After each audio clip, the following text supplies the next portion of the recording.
j'espère que vous allez bien. On se retrouve aujourd'hui dans une nouvelle vidéo.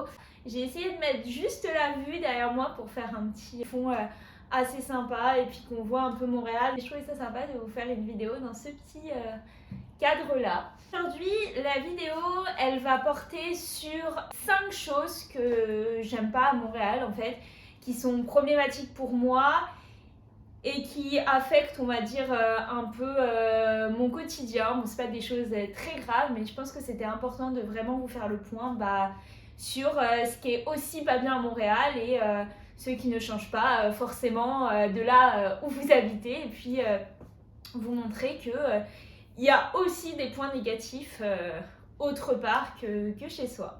Donc c'est parti, je vous laisse avec le générique et on se retrouve juste après.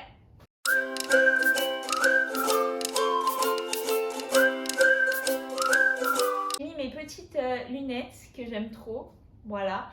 Ça me change un peu le visage, ça fait un peu plus sérieux. J'ai pris des bonbons parce qu'on ne sait jamais si la vidéo est trop longue. J'ai ma petite boisson, j'ai ma petite bougie. Je vais pas vous mentir, la bougie c'est juste pour décorer, pour que ça fasse beau dans ma vidéo. Voilà. On va commencer par le premier point. Alors, ce qui me dérange beaucoup à Montréal, ça va être la fermeture des magasins le samedi et le dimanche. Les magasins ferment à 17 h. Alors, je sais pas vous, mais c'est vrai que venant de Paris, les magasins sont quand même ouverts en général très tard le samedi dimanche. C'est vrai que pour nous, le week-end à Paris, c'est vraiment là où on sort beaucoup, où il y a beaucoup de magasins ouverts. Enfin, le samedi dimanche, c'est là où ça vit. Enfin, plus le samedi, je dirais, parce que c'est vrai que le dimanche, c'est plus calme, mais en général, tous nos magasins sont ouverts. Alors ici, certes, les magasins, ils sont ouverts le samedi et le dimanche, mais à 17 h, c'est fermé, c'est fini. Il y a votre séance shopping, elle est terminée. Donc après, je sais que Starbucks, etc., les restaurants, ils restent ouverts, ça, il n'y a pas de souci avec ça. Mais c'est vrai que je trouve ça dommage. En fait, ici, c'est plutôt le jeudi, vendredi, où on va dire que c'est nocturne. Par exemple, le Pharmaprix. Donc là où vous allez trouver pharmacie, plus vous pouvez faire vos courses, plus vous avez un genre de Sephora à l'intérieur. Là, ça peut fermer entre 22 h et 23 h le vendredi et le jeudi. Je travaille 7 jours sur 7. Mais en fait, on m'a expliqué apparemment que c'était en fait pour que les commerçants en fait ils aient une vie en dehors du travail le samedi soir et le dimanche soir. Pourquoi pas, mais moi c'est vrai que c'est quelque chose qui me dérange parce que je trouve ça sympa, le samedi soir aussi de pouvoir aller faire les magasins, etc. Donc voilà, c'était le premier point qui me gêne un peu à Montréal. Passe au deuxième point. Ce qui dérange beaucoup, ce sont les vols. Voilà, alors je pense que je suis l'experte du vol à Montréal. C'est-à-dire que pour vous faire une petite story time, je me suis fait voler ma carte bancaire, ma carte de crédit. Il fallait que ça m'arrive à moi, évidemment, sinon ça serait pas marrant. Moi qui suis toute contente avec ma petite carte de crédit où je cumule mes points avion et où là en ce moment même j'ai un aller-retour New York gratuit avec tous les points que j'ai cumulés et les points qui m'ont offert, etc. Donc je suis trop contente. Enfin, c'est pas comme si on vous dit ah vous avez un aller-retour à Marseille ou un aller-retour Nice gratuit. Non, là vous avez un aller-retour New York avec juste les frais d'aéroport à payer, donc les taxes. Donc je suis trop contente, je conserve bien mes petits points pour faire mon voyage à New York bientôt. Et donc pour tout vous dire, j'étais chez Zara. D'ailleurs Zara Montréal, s'il vous plaît, embauchez des agents de sécurité par pitié. Ça m'aurait peut-être évité de me faire voler ma carte de crédit. Donc je vais pour faire un échange chez Zara, rue Sainte-Catherine. Et je passe donc à la caisse des échanges, donc même pas à la caisse principale où on paye. Et puis la dame elle me dit donc vous pouvez me sortir le mode de paiement avec lequel vous avez payé. Donc moi en fait par réflexe, je sors ma carte de débit et ma carte de crédit. Parce que comme je dis, on a 2 cartes ici à Montréal. Et puis je sors tout et là je pose ma carte de débit parce qu'en fait c'est avec elle j'avais payé, donc je lui montre. Elle me dit ah non mais vous avez pas payé avec Apple Pay. Je dis ah si parce que en fait moi il faut savoir que je suis accro d'Apple Pay, c'est-à-dire que je paye tout avec Apple Pay. J'adore Apple Pay, je trouve que c'est le meilleur truc qui a été inventé, voilà. Donc moi je paye tout comme ça. C'est vraiment rare que je sorte ma carte de crédit, donc vraiment là c'était même bizarre que je la sorte quoi, parce que c'est vrai que d'habitude je la sors très très rarement ma carte de crédit. Ce qui s'est passé, c'est que j'ai laissé ma carte et je lui montre en fait mon Apple Pay avec le code. Vous savez quand vous avez payé en fait avec Apple Pay, vous avez un code qui est différent que la carte bancaire, enfin bon bref. Et puis je lui montre, elle me dit ah ok c'est bon, voilà. Et puis là, donc je tourne ma tête un quart de seconde, si vous voulez, enfin, bêtement, quoi, on va dire. Comme un humain normal qui regarde un peu ce qui se passe ailleurs, en attendant mon remboursement. Et puis là, je retourne ma tête et je dis, mais elle est où ma carte de crédit?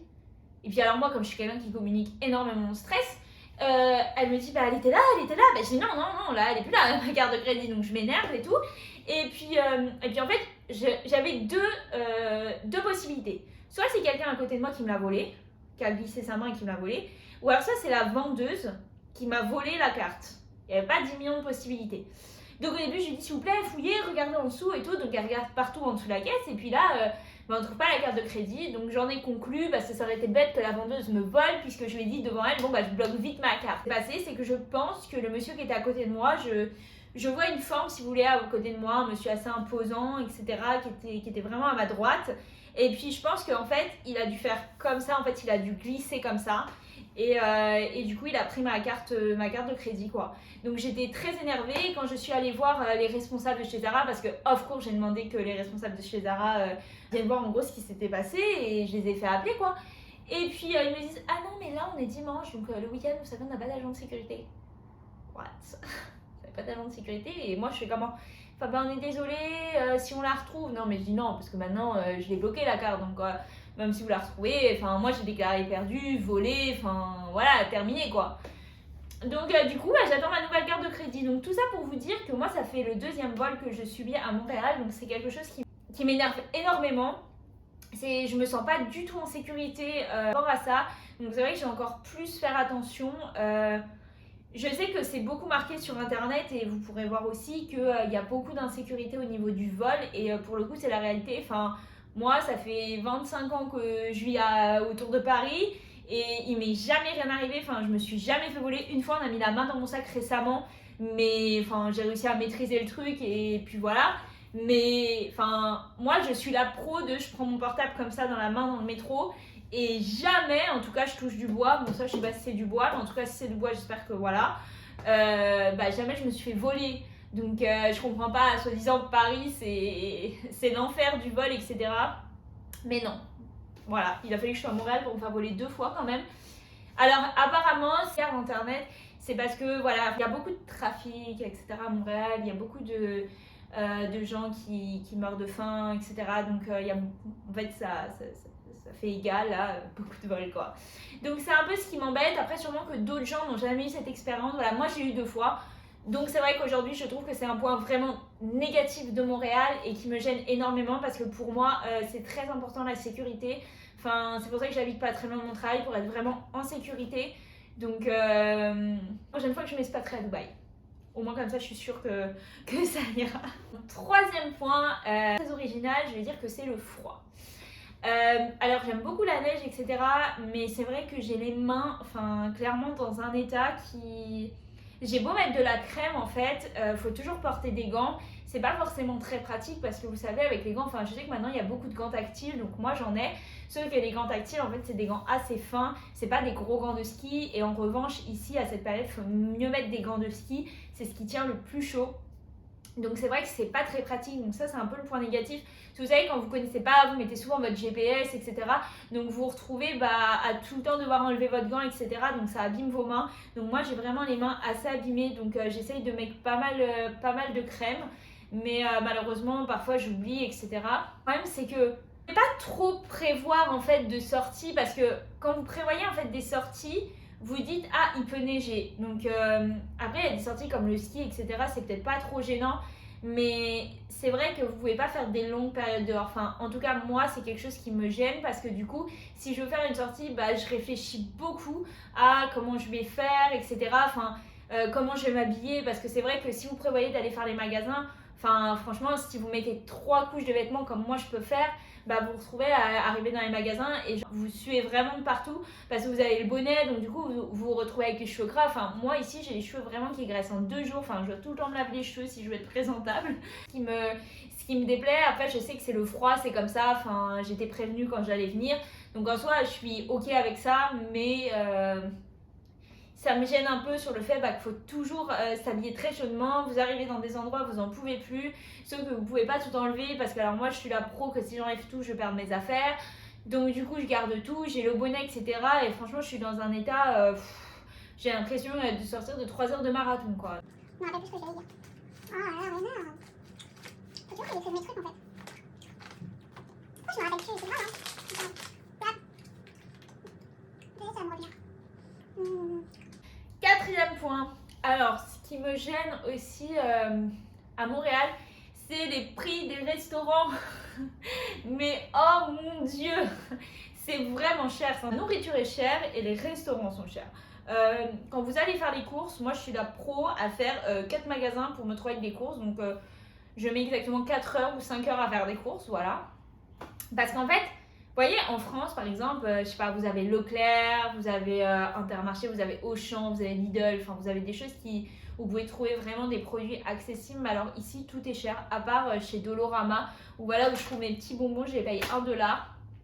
Mais c'est pas les bonbons Lutti et tout comme chez nous, enfin les bonbons que moi j'aime vraiment beaucoup. Donc tout est cher en fait. Enfin, sincèrement, par exemple, hier j'ai voulu acheter 6 pêches.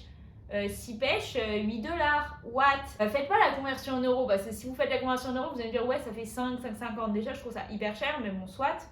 Là, 9 $, 6 pêches, non, pas possible. Donc, du coup, il y a plein de choses comme ça. Donc, moi, je suis par rapport aux promos. Et j'ai beaucoup de cartes avantages en fait, c'est-à-dire que par exemple quand je vais chez Pharmaprix, j'ai une carte où quand j'aurai 10 000 points, il me semble que j'aurai 10 $ de nourriture gratuite si vous voulez. Mais franchement c'est très cher, enfin, à Montréal il faut vraiment que vous ayez un bon salaire parce que si vous avez un salaire vraiment basique etc, vous n'arriverez pas à vivre ici. Enfin, moi c'est l'expérience que j'ai en tout cas. Pour les restos c'est vraiment cher. Enfin, vous allez manger une pizza elle va peut-être vous coûter 26 $, 27 $ dans le centre, hein, je parle de Montréal. Et après, vous avez les taxes à rajouter. Par exemple, un verre de vin, ça peut. Enfin, moi, je suis allée dans des trucs où j'ai regardé la carte. Un verre de vin, ça peut être 15 $, etc. Enfin, c'est vraiment cher. Enfin, un verre de vin en France, si vous prenez, je sais pas, un blanc basique, enfin rien de dingue, vous l'avez quoi à 5,50 €, 6 € le verre. Donc voilà, après je ne parle pas de grands vins ou de grandes marques de champagne. Je vous parle vraiment d'un vin basique, blanc, tout simple quoi. Donc c'est vraiment cher. Moi c'est un peu ce qui me freine au niveau des restaurants. Et du coup bah j'avoue que j'y vais pas. Ou alors je vais par exemple chez le japonais.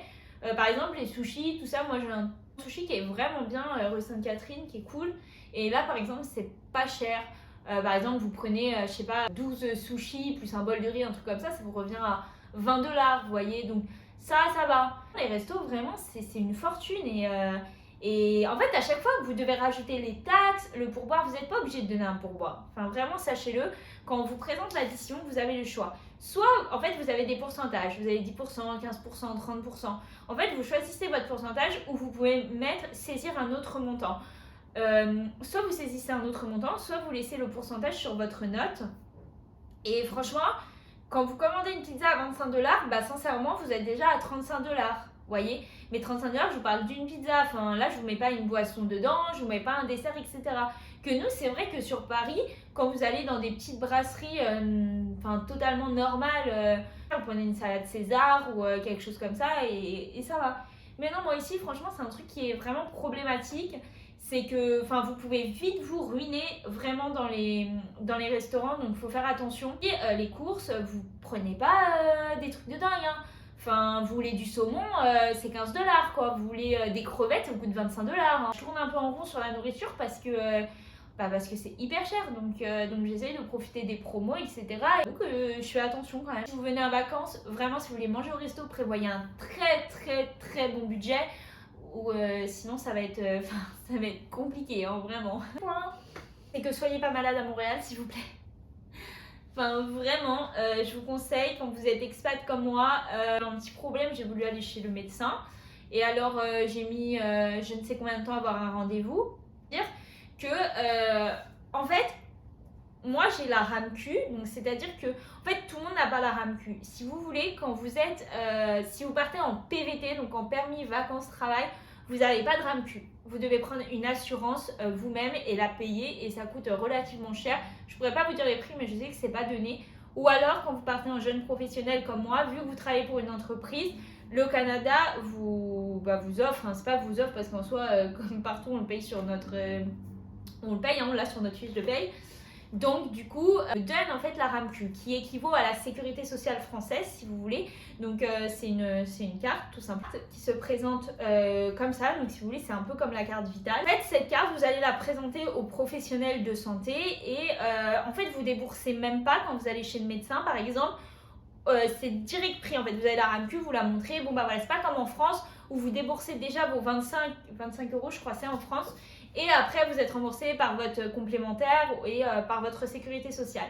Donc là, en fin de compte, si vous voulez, on prend votre carte et direct. Sauf que pour trouver un rendez-vous, c'est très très long. Par exemple, pour avoir un médecin de famille, ça se peut que vous attendiez 10 ans, ça se peut que vous attendiez 15 ans. Sauf si vous êtes femme ou votre mari, par exemple, il est canadien et qu'il a déjà un médecin de famille, vous pouvez vous rattacher à lui. Mais sinon, c'est très compliqué. Donc moi, par exemple, je sais pertinemment que j'aurai jamais de médecin de famille. J'en ai fait la demande, vraiment. Mais je sais très bien que j'en aurai jamais. Et dû aller sur le site de Santé Québec, il me semble que ça s'appelle. Et vous devez actualiser tout le temps pour avoir vraiment des rendez-vous. Et moi, j'ai réussi à avoir un rendez-vous, mais je me suis connectée 10 millions de fois dans la journée. Et d'un coup, à 17h, il y a eu 5 rendez-vous qui sont sortis. J'ai pris le premier qui m'arrivait, sauf qu'il était à, je sais pas, 45 minutes d'ici en transport.